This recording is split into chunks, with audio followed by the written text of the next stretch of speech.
Hola a todos, bienvenidos a este espacio de aceite y vino para el alma herida. Soy Ricardo Martínez, les saludo desde la ciudad de Bucaramanga, en Colombia. Estamos sobre este tema de la crisis y hemos abordado el escenario de la mujer cananea que ruega a Jesús que libere a su hija del demonio. Vimos en el episodio anterior que se muestra en Jesús un silencio, cierta indiferencia, y pareciera que hay una palabra ofensiva cuando Jesús le dice a esta mujer que no está bien echar el pan de los hijos a los perrillos. La mujer nos sorprende en una fe férrea, en una insistencia porque su hija sea liberada, y vemos también un proceso, por decirlo de alguna manera, en esa fe. Pero es interesante también encontrar que en este y en todos los escenarios Dios no se repite. Esta expresión que me gusta tanto, lo que intenta decir es que Dios es novedad. A veces nos hacemos tan previsibles en nuestras cercanías a Dios que creemos que Dios siempre nos va a responder de la misma manera, como si Dios fuera simplemente aquellos espacios de música donde echas la moneda y sale la canción que queremos siempre. No, Dios es novedad, Dios no es aburrido, Dios siempre está en continuo movimiento. La mujer, la mujer sabía que Jesús era amable, que era compasivo, le habían dicho. También sabía que había Jesús ayudado a mucha gente. Había oído hablar de sus milagros. Ella creía en ellos y creía en Jesús. Así que ella no encontró ninguna dificultad para conseguir lo que quería. La petición que hacía era una petición humilde, una petición que merecía ser oída. Se dirige a Jesús con las palabras que sabía que otros habían empleado. Es un buen ejemplo de aquellos que han alcanzado cierto nivel de fe y creen que las cosas van a seguir siempre como estaban. Llega entonces ese misterioso silencio de Dios, podemos llamarlo la aridez, la sequedad, la desolación, la noche oscura del alma, lo que queramos. Nos va creciendo por dentro la terrible convicción de que por mucho que lo intentemos, por muy alto que gritemos, del otro lado de la eternidad no nos va a llegar respuesta. Así que tendemos a juzgar según estemos. Hasta que no hayamos atravesado la crisis de fe, no entenderemos a Jesús, ni entenderemos sus caminos, sus intenciones. Vamos a tender a juzgarle como haríamos con cualquier cosa que parezcamos ignorar. Y por eso el juicio que se forma en nuestra cabeza es que ya no nos ama, que no nos quiere. Después de todo, si intentamos hablar con alguien que constantemente nos da la espalda y se aleja, pues la conclusión lógica no vale la pena mantener esto. El reino espiritual al que hemos sido convocados, en el cual hemos sido puestos, va a un ritmo diferente. Quizás en eso radica nuestra dificultad.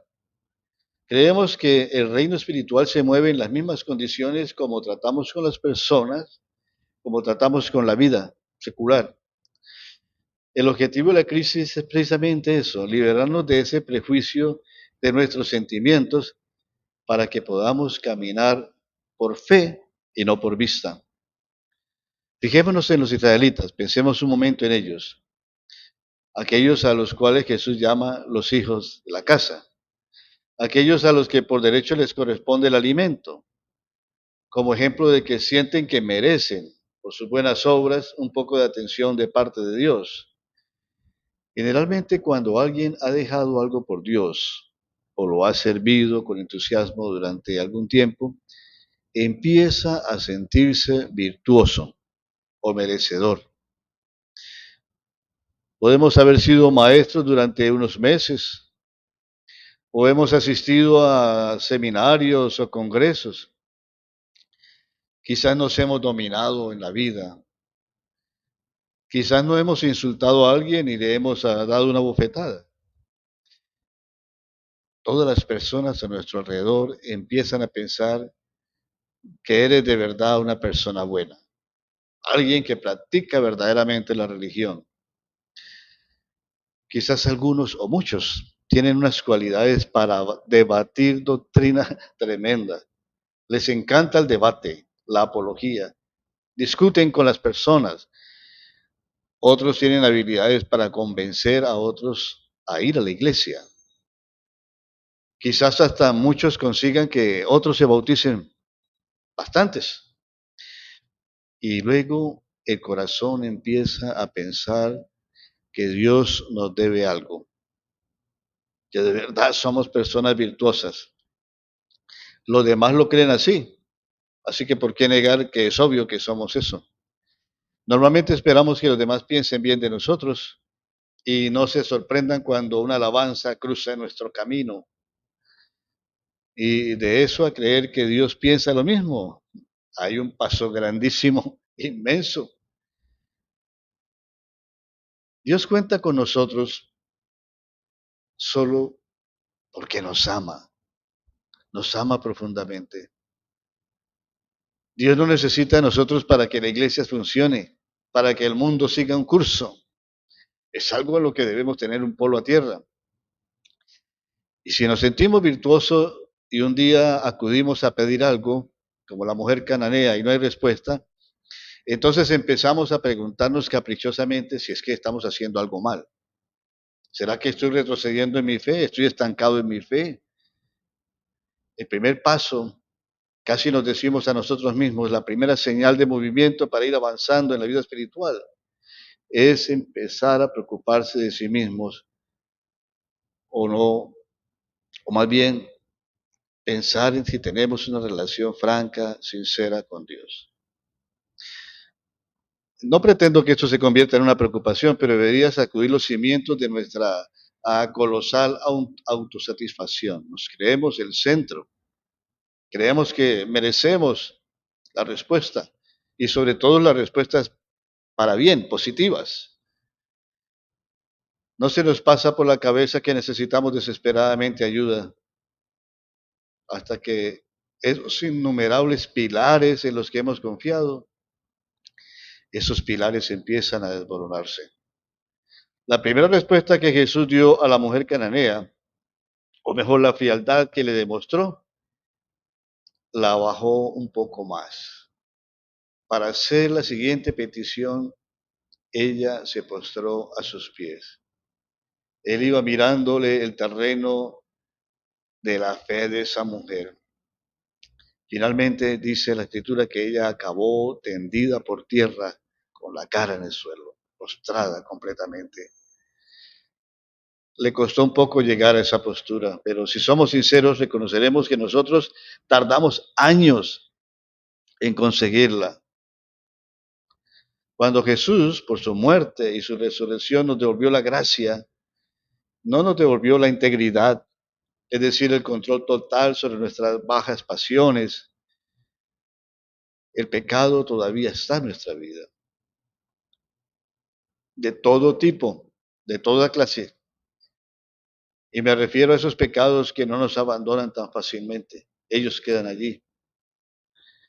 El problema es que nosotros no reconocemos que seguiremos siendo arcilla y Dios seguirá siendo el alfarero. No vale decir, Señor, ¿por qué no has terminado el trabajo? Hiciste mucho, podrías haber hecho todo. Una sola cosita, quítame todo esto que me estorba. Podrías haber restaurado, Señor, esa naturaleza caída y dejarla íntegra completamente. Pero Dios no lo hizo, ni lo hará. No lo hizo porque Él quiere mostrar el poder de su gracia en nuestra naturaleza humana caída. Puede ser que también Dios quiera asegurarse de que ningún ser humano vuelva a ser o a tener esa actitud de Adán, que quería ser igual a Dios. Dios quiere que todo creyente pueda decir en un momento, Señor, me basta tu gracia, porque tu poder se perfecciona en mi debilidad. Queridos amigos y hermanos, el triunfo de Cristo en su vida, en su muerte, en su resurrección, consiste en que nos da a nosotros esperanza de que resucitaremos, pero también de que pone en nosotros su Espíritu Santo. Es una pequeña semilla de la gracia en este montón de basura que a veces somos o como nos sentimos, y hace que esa semilla crezca y se transforme y que esa basura y esa mala hierba en nosotros pueda ser redimida y convertirse en algo bueno para el bien de los demás. Por eso necesitamos todavía lidiar con mucho de lo que no queremos que haya en nosotros. La gracia de Cristo va a llevar poco a poco todo eso a la real plenitud en la resurrección. Allí cuando podremos triunfar sobre la muerte por el poder que Él ha puesto en nosotros. El progreso espiritual consiste ante todo en asumir en nosotros la misma realidad del pecado tal y como es, sin desanimarnos. Esto es difícil, yo sé, porque quisiéramos salir de todas nuestras situaciones pecaminosas. Ellas están allí, no para alimentarlas de ninguna manera. Están allí precisamente para mostrarnos que a través del Espíritu Santo podemos tomar dominio sobre muchas de estas situaciones. Hay dos tentaciones que rondan nuestra vida, nuestro ego, el mismo orgullo y la desesperanza. Son dos cosas que nos acechan continuamente.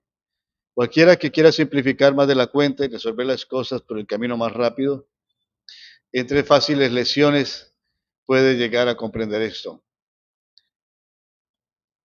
Lo primero, reconocer nuestra debilidad. Lo segundo, humillar nuestra vida ante el Señor. Y lo otro que debemos aprender es que hay esperanza en nuestra vida. En el episodio de la mujer cananea, Jesús amablemente pero con firmeza, deseando solamente llevarla a una mayor comunión con su fe, Él lleva a enfrentarla a la realidad. Él le enseña que no es nada y que ella merece ese nada, que conduce a esa mujer poco a poco a la realización de su propia fe. Esa mujer se ha aferrado a la sanidad de su hija. Tiene un propósito, no lo abandona, lucha por él. Como nosotros debemos seguir luchando por esos propósitos y no abandonarlos, aunque haya silencio, aunque nos sintamos ignorados, aunque pareciera que Dios se ha ocultado. No podemos presionar a Dios. Y eso es lo que hacemos cuando decimos, dame esto, dame aquello, o por favor concédeme esto. Algunos hasta se atreven a decir al Señor, si no me das esto, no vuelvo a reunirme, no vuelvo a orar, no vuelvo a tener ninguna comunión. O otros, ¿cómo puedes hacerme esto, Señor? Y la respuesta de Dios siempre será, bueno, ¿y tú quién eres?